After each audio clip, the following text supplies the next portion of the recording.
Платок в татарском танце является неотъемлемой частью костюма, как казанских татар, да и всевозможных.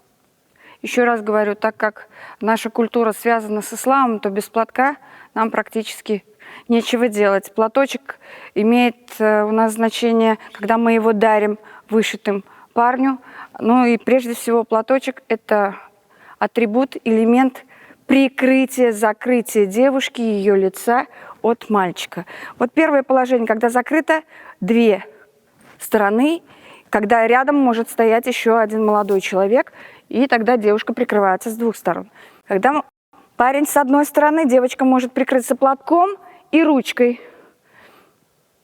Также может взять платочек в эту руку, отпустить, но при этом прикрываясь. Также этой ручкой. Так. Теперь отпускай платочек и просто прикрываясь ладошкой. То есть в любом случае, если даже у девушки нет платка, и она не успела его взять, она прикрывает себе кистью.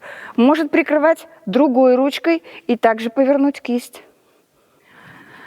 Также огромное значение в танцах, в хореографии имеют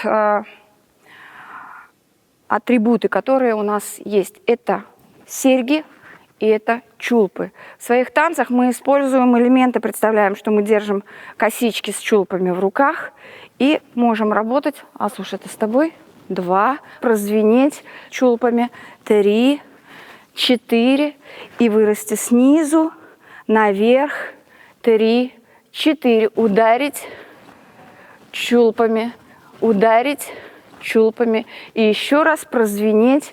То есть это тоже элемент татарского женского танца, который мы широко используем в своих танцах, более лирических женских танцах. Ну и, конечно же, татары относятся к тюркской группе народностей, поэтому наличие браслетов, наличие колец, украшений также входит в составляющую танцевальной культуры.